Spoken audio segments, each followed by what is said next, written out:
आप सभी वैष्णव जन को श्री हरिवंशी श्री सद्गुरुदेव भगवान की जय हो। आज हम महाराज श्री की कृपा से, उनके श्री चरणों के बल से, श्री भक्तमाल जी में से श्री अक्रूर जी की कथा श्रवण कर, मनन चिंतन कर अपने आचरण में उतारने का प्रयास करेंगे। अक्रूर जी का जन्म यदुवंश में ही हुआ था। ये कुटुंब के नाते से वसुदेव जी के भाई लगते थे। इनके पिता का नाम श्वफल्क था। ये कंस के दरबार के एक दरबारी थे।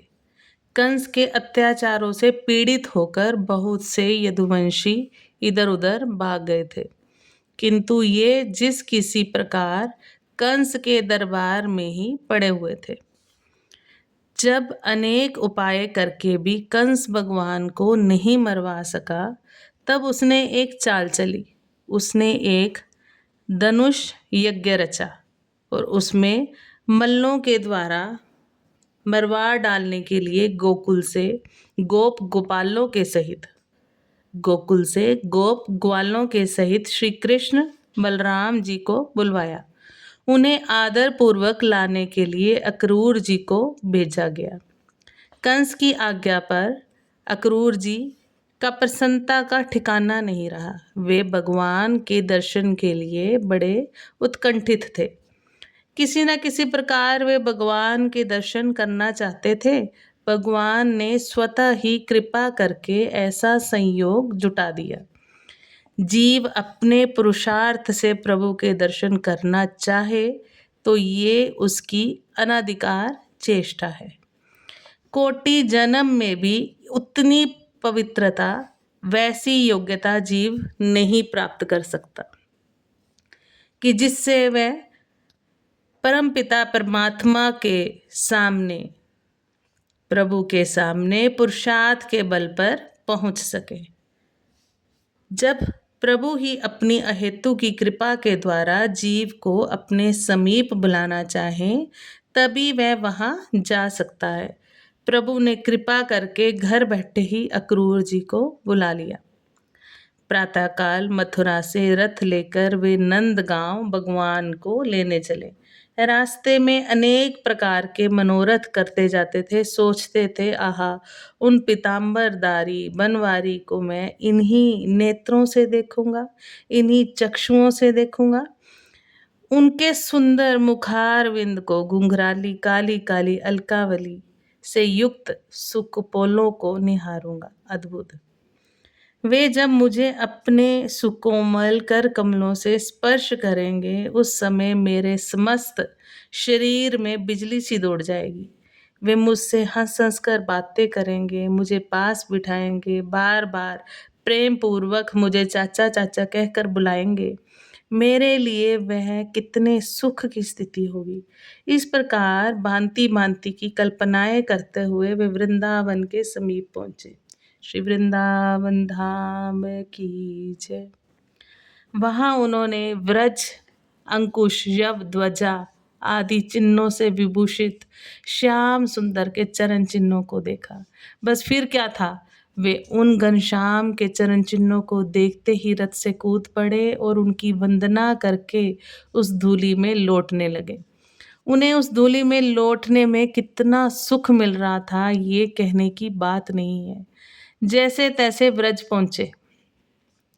मैंने एक कथा से सुना था कि जब श्री क्रूर जी ने ब्रज में ठाकुर जी के चरणों के पर जो चिन्ह थे, जो ठाकुर जी के चरणों के चिन्ह थे, उनके ऊपर वो अपने चरण ना रखें। श्री क्रूर जी के हृदय में ये बात आई। मैंने किसी कथा में सुना था कि वो उनके ठाकुर जी के चरणों पे अपने चिन्ह ना रखें, तो वो लौटते हुए ही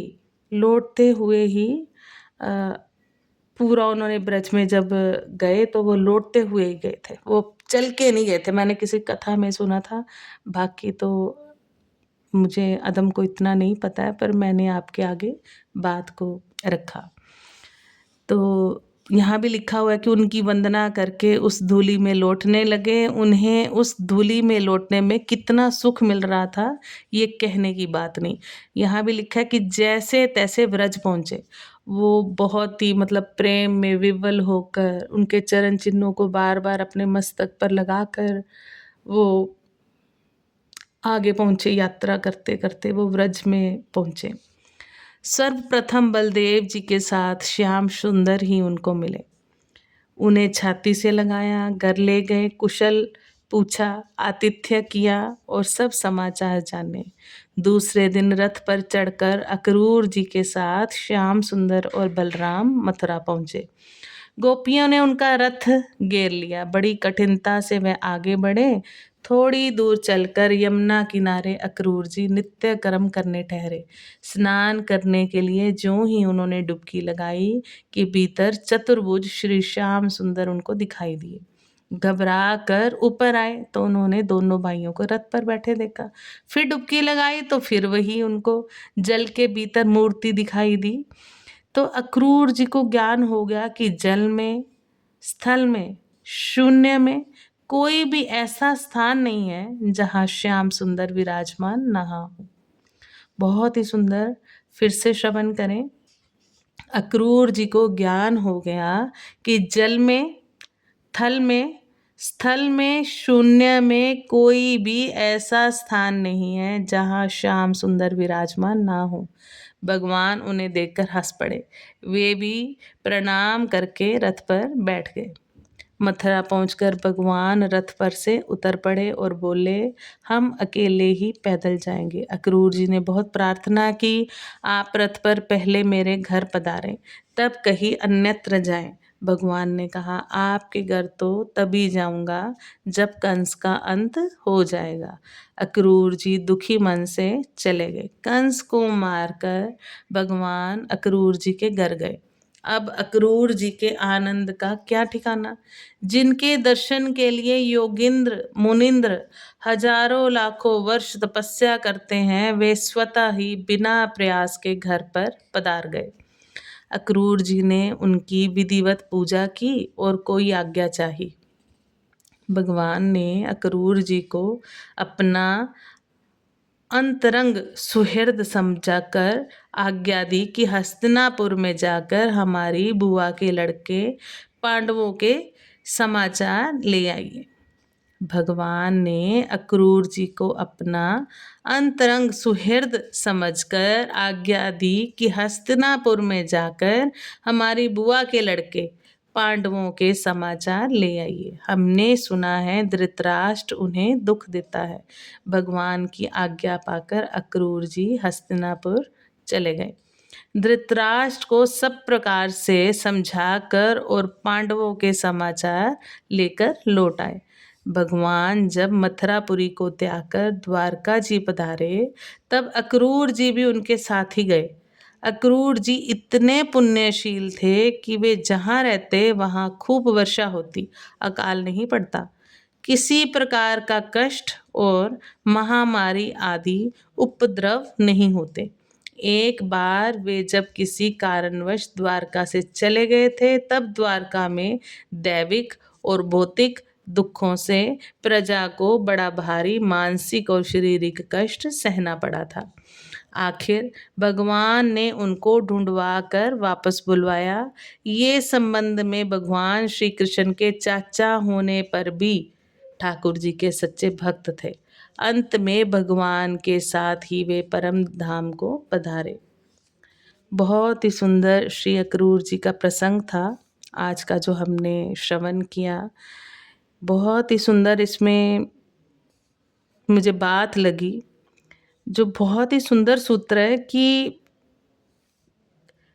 ठाकुर जी के दर्शन के लिए अक्रूर जी उत्कंठित थे। किसी न किसी तरह भगवान का वो दर्शन करना चाहते थे। और उसमें मुझे ये बात जो हम सबको इस पे बहुत ध्यान देना चाहिए कि प्रभु ही स्वतः आपके अंदर उत्कंठा जागृत करते हैं। ऐसा संयोग बनाते हैं कि हम प्रभु के दर्शन के लिए, प्रभु को पाने के लिए आगे इस मार्ग पर चल पाएँ।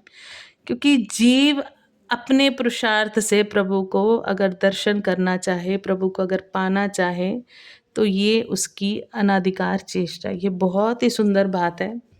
महाराज श्री भी कहते हैं कि प्रभु ने ही कृपा करके हमें 84 लाख योनियों को बीच में से उसका भेदन करवाकर हमें मनुष्य जन्म दिया।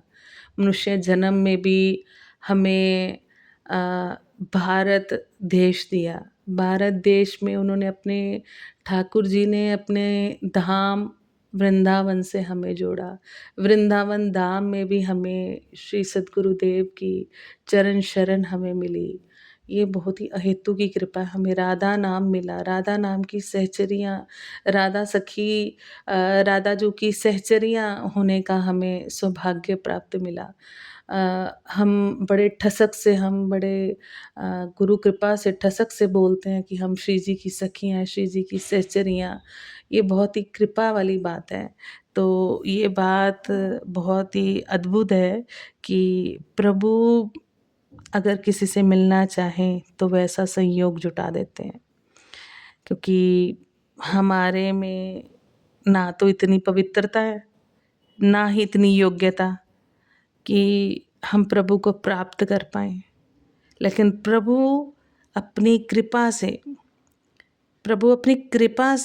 अहेतु की कृपा से जीव पर इतनी कृपा करते हैं कि अगर वो चाहें तो समीप भी बुला लेते हैं, और चाहें तो प्रभु अपने तक मिलने का रास्ता भी बता देते हैं। ये बहुत ही बढ़िया बात है। पर ये बात हमें तभी समझ में आएगी जब हम अनन्यता को धारण करेंगे।